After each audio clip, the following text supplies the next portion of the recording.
प्यार से मुस्कुराते हैं ये, सबको जीना सिखाते हैं ये। धूप में बन के साया चले, फूल बन के हमेशा खिले।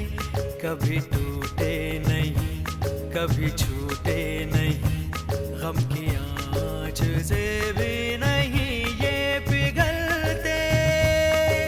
ये दिल के रिश्ते, ये दिल के रिश्ते, ये दिल के रिश्ते।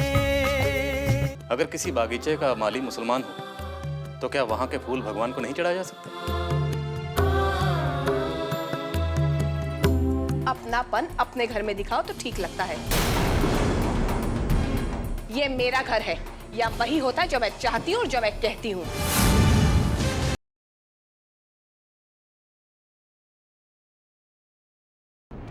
बाबूजी की वसीयत की कॉपी मैं कोर्ट से तो निकलवा ही लूंगा,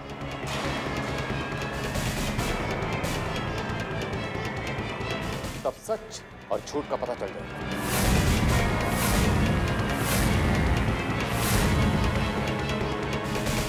बाबूजी ने जायदाद का हकदार दोनों को बनाया था, मगर जब वो परलोक सिधार गए तब मैंने एडवोकेट रितेश के साथ मिलकर एक दूसरी वसीयत बनाई जिसमें आप अकेले हकदार थे।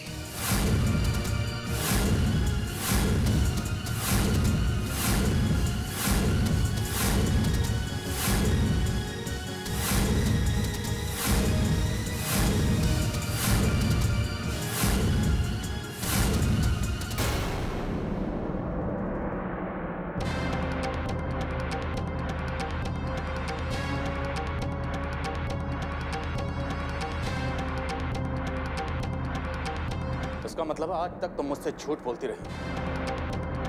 तुमने यह भी नहीं सोचा कि अपनों का हक मारने वाला सबसे पहले अपनी ही नजरों में मर जाता है। तुम मेरे भाई और उसके परिवार को यहां से निकालना चाहती थी, अब इस घर से कोई और नहीं, तुम निकलोगी। भगवान के लिए मुझे माफ कर दीजिए। सूरज बेटे, माफ कर दो इसे। भैया मुझे जायदाद नहीं चाहिए। आप भाभी को घर से मत निकालिए भैया। आप दोनों का प्यार ही मेरे लिए सबसे बड़ी दौलत है। इन्हें प्रायश्चित करने का एक मौका दीजिए भैया।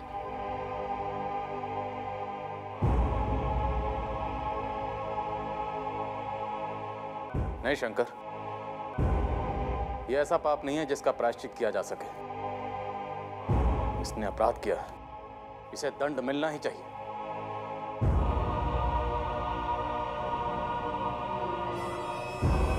मैं आज ही इसे घर से निकाल देता हूं।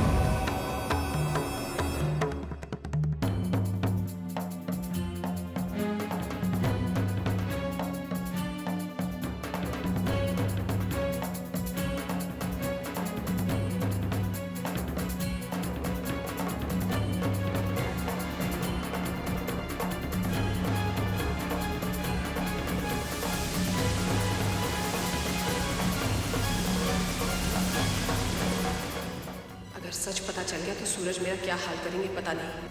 मुझे कभी माफ नहीं करेंगे। अब क्या करूं कुछ समझ में नहीं आ रहा। बहुत गड़बड़ हो गई है। मंजिल तक पहुंचने का कोई रास्ता नजर नहीं आ रहा। क्या करूं मैं कुछ समझ में नहीं आ रहा।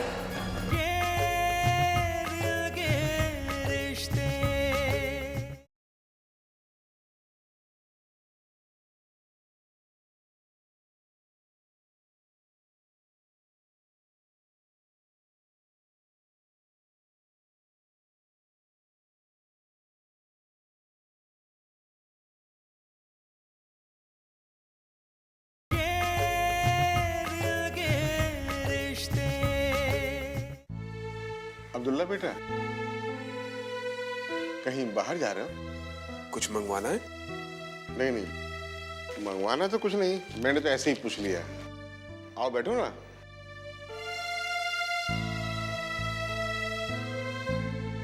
क्या बात है इनायत चाचा, मैं समझ रहा हूं कि आप कुछ कहना चाह रहे हैं, मगर सोच रहे हैं कि कहूं या ना कहूं।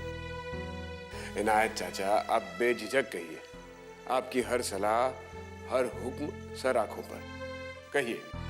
वो तो मैं जानता हूँ बेटा, लेकिन ये मसला जज्बात और हालात से जुड़ा हुआ, और जज्बात ये कहते हैं कि तुम्हें हमेशा शंकर के साथ उसके करीब रहना चाहिए, क्योंकि बेटा ऐसा आपसी प्यार इतनी उम्र तक ना तो मैंने कहीं देखा और ना ही सुना है। तुम्हारी दोस्ती तो एक मिसाल है, इसमें कोई शक नहीं। मुझे भी फक्र है कि मैं शंकर भाई के किसी काम आ सकूं। ये तो रही जज्बात की बात, अब हालात के बारे में आप बताइए। देखो बेटा, इस दुनिया में हर चीज की एक हद है, और हद पार करने से मायने बदल जाते हैं, नजरिया बदल जाता है। मेरी समझ से तो करीबी रिश्तों में एक दूरी बनी रहनी चाहिए, और दूरी ना बनने से रिश्तों में कड़वाहट घुल जाती है, रिश्ते बिगड़ने लगते हैं बेटा। क्या आपको ऐसा लगता है कि मेरा और शंकर भाई का रिश्ता कभी बिगड़ सकता है? अब्दुल्ला बेटे, चाहोगे, एहतियात बरतोगे तो कभी नहीं बेटा, लापरवाही करोगे तो कभी भी। एहतियात और लापरवाही की बात तो तब पैदा होती है जब करीब रहें।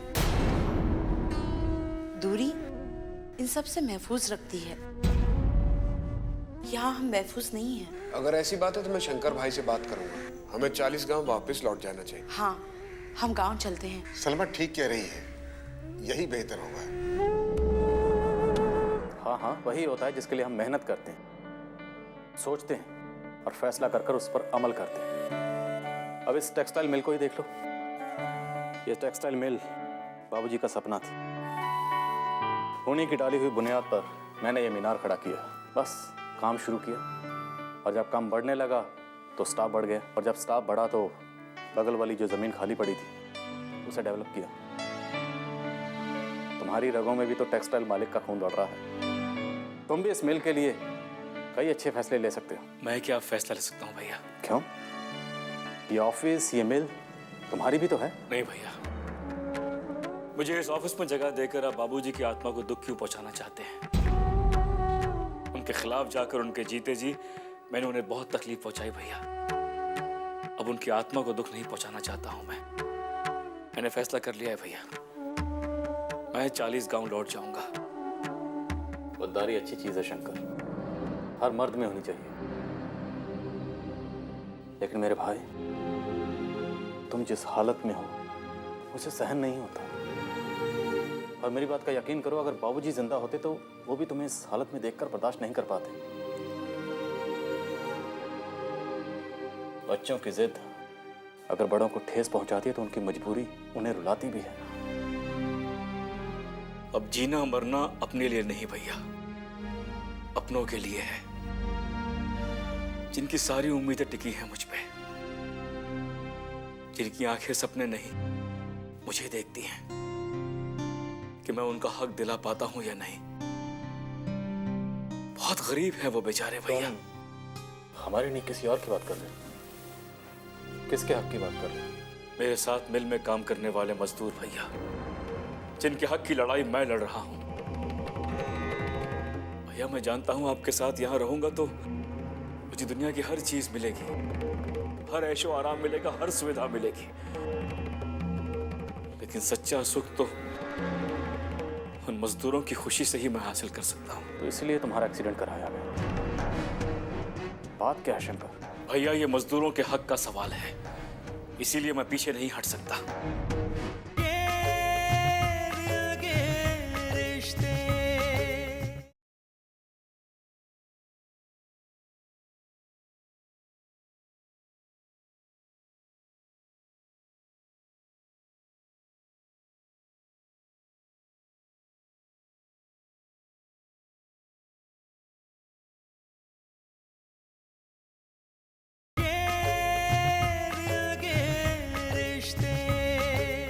भैया ये मजदूरों के हक का सवाल है, इसीलिए मैं पीछे नहीं हट सकता। मुझे अच्छी तरह याद है, मिल की मालकिन से मिलने मैं उसके घर गया था। शंकर बाबू आने वाले, उनके लिए अरे आओ शंकर बाबू। सुहाना जाओ, शंकर बाबू के लिए कुछ चाय पानी का इंतजाम करो। आओ शंकर बाबू, आखिर आपने अपने आप को उस बुलंदी के मंजिल तक पहुंचा ही लिया कि मैडम ने आपको अपने घर पे आने की दावत दी। ये सोचकर मैं भी हैरान हूं कि ऐसी कौन सी खास बात हो गई है कि मैडम को मुझे बंगले पर बुलाना पड़ा। शायद मैं तो इस काबिल भी नहीं हूं। तुम्हारी काबिलियत देखकर ही तो मैडम ने तुम्हें यहाँ बुलाया है। लो पानी पी। आप अपने आप को इतना छोटा आदमी क्यों समझते शंकर बाबू? हम जानते हैं कि आप एक बहुत बड़े खानदान से हैं, एक बहुत बड़े बाप की औलाद हैं आप। दाद देनी होगी आपकी खुददारी की, जो बाप की जायदाद को ठोकर मार करके यहाँ चले आए। आपको तो मेरे बारे में बहुत कुछ पता है।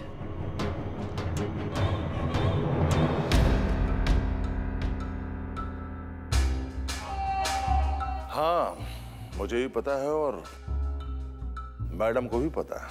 हाँ शंकर,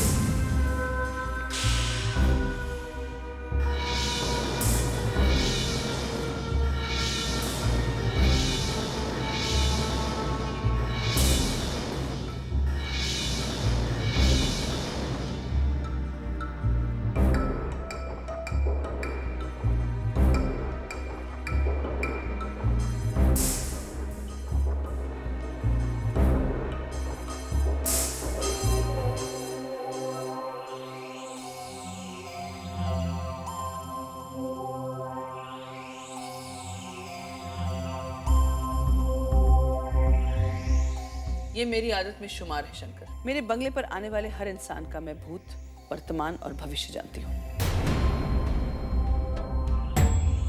और मुझे ये भी पता है कि तुम्हारी किस्मत में क्या लिखा है। मैं आपकी बातों का मतलब नहीं समझा। तुम खुशकिस्मत हो शंकर कि तुम आज मेरे सामने खड़े हो। तुम्हें किस्मत ने एक और मौका दिया है अपनी किस्मत चमकाने का।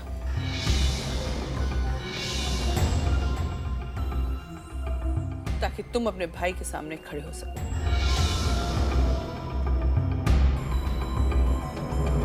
मैडम जी, आपको जो कहना है जरा साफ साफ कहिए ना। तुम संजोग से मेरे मिल के यूनियन लीडर हो। पूरी यूनियन तुम्हारे हाथ में है। तुम्हें मेरा एक काम करना होगा। उसके एवज में तुम मुझसे कुछ भी मांगोगे, मैं देने के लिए तैयार हूं।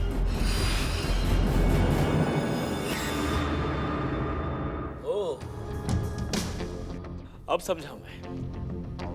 लेकिन मैं आपको भी समझा दूं मैडम, आप जो खरीदना चाहती हैं ना, वो मैं कभी नहीं बेचूंगा।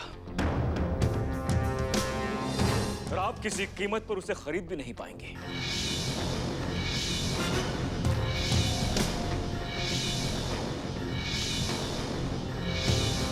क्योंकि आप जो खरीदना चाहती हैं वो कुछ और नहीं, मेरा ईमान है। तुम जिस ईमान के बारे में बात करो ना शंकर, वो 2 कौड़ी में बिकता है। और तुम्हारे जैसे लोग जो जिंदगी भर अपने ईमान का बोझ अपने सर पे लिए घूमते हैं ना, फटे हाल जीते हैं, कीड़े मकोड़ों की तरह मर जाते हैं। फिर मैं भी आपको चैलेंज करता हूं।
ताकत लगाकर मेरे ईमान को खरीद के बता दीजिए। बहुत गुमान है तुम्हें अपने ईमान पर, लेकिन वो इसलिए क्योंकि तुम्हें मेरी ताकत का अंदाजा नहीं है। ये टूटे हुए कांच को देख रहे हो ना, मुझसे टकराओगे तो इसी तरह टूट के बिखर जाओगे।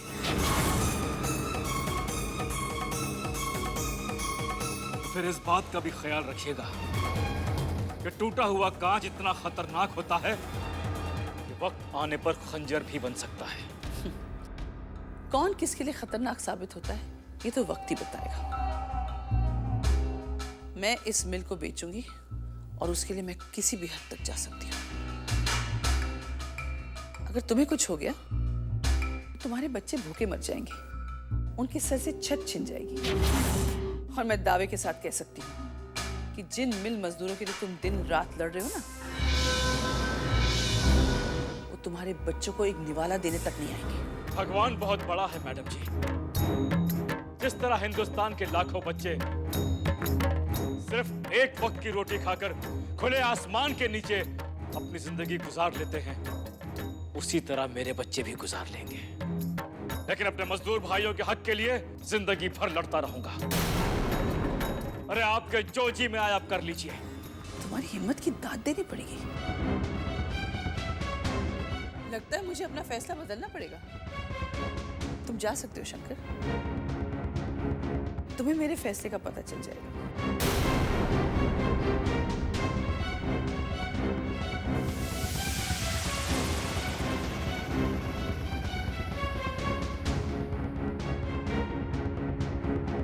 राजनाथ, बच्चा यादव को कांटेक्ट करो, इसका काम तमाम करना है।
उसे मरवाना तुम्हारी जिम्मेदारी थी। तुम्ही ने कहा था ना कि बच्चा यादव पेशेवर अपराधी है, फिर शंकर मरा क्यों नहीं? मैडम, बच्चा यादव ने शंकर को मारने की पूरी कोशिश की थी। एक्सीडेंट इतना भयानक था कि उसकी दोनों की दोनों किडनियां खराब हो गई थी। फिर उसके घर वाले उसे शहर के हॉस्पिटल में ले गए और जिस डॉक्टर ने उसका ऑपरेशन किया, बच्चा यादव ने उसे भी खरीदने की पूरी कोशिश की। मुझे कोशिश नहीं, उसकी मौत चाहिए था, जिसके लिए बच्चा यादव ने मुझसे पैसे लिए थे। इट वॉज अ कमिटमेंट और वो कमिटमेंट पूरी नहीं हुई। पता तो ये भी चला है मैडम कि शंकर ठीक होकर हॉस्पिटल से डिस्चार्ज भी हो गया है। इसका मतलब है 40 गांव जाने की कोशिश करेगा। वो बहुत जिद्दी इंसान है। ऐसे लोग मिट जाते हैं लेकिन अपनी सोच को मिटने नहीं देते। लेकिन अगर शंकर 40 गांव गया भी तो क्या होगा मैडम? वो 40 गांव गया तो मैं ये मिल कभी नहीं बेच पाऊंगी। सारे मजदूर उसके साथ हैं। पता नहीं उसने मजदूरों को क्या पट्टी पढ़ाई है कि वो उससे पूछे बिना पानी तक नहीं पीते। मजदूरों की एकता को तोड़नी पड़ेगी। राजनाथ, तुम एक ऐसी लड़की तैयार करो जो हमारी फैक्ट्री में इन मजदूरों के साथ उनका हमदर्द बन के काम करे, उनका भरोसा जीते और फिर वक्त आने पर उनकी एकता में दरार पैदा करे। और फिर इसी लड़की को हम इस्तेमाल करेंगे शंकर के खिलाफ, उसे बदनाम करने के लिए। एक बार शंकर इन मजदूरों की नजरों में गिर जाए ना तो उनका भरोसा टूट जाएगा। और फिर मैं देखती हूं कि मिल बेचने से मुझे कौन रोकता है और उसका कौन साथ देता है। कितने बेशरम लोग हैं ये अब्दुल्ला और उसका परिवार। अरे मैंने इतना जलील किया मगर जाने का नाम ही नहीं लेते। पता नहीं किस मिट्टी के बने हैं। मगर अब मैं किसी का बहाना चलने नहीं दूंगी, ना सूरज का ना शंकर का। अब बहाना बनाने से क्या फायदा? अब तो शंकर भैया की तबीयत भी ठीक हो चुकी है। एक कहावत है, मेहमान आते तो अपनी मर्जी से हैं मगर जाते घर वालों की मर्जी से हैं। मगर यहाँ बात कुछ उल्टी है। लोग आए तो हमारी मर्जी से हैं मगर जाएंगे अपनी मर्जी से। क्यों सुजाता? लाचार मर्जी के मालिक नहीं, मजबूरी के वश में होते हैं। लेकिन शंकर तो अब ठीक हो गया ना, फिर क्यों मजबूर हो? हमने जो कुछ भी किया है अपना फर्ज समझ के किया है। इसे एहसान मत समझना। एहसान समझोगी तो चुका नहीं पाओगी क्योंकि उस लायक नहीं हो तुम लोग।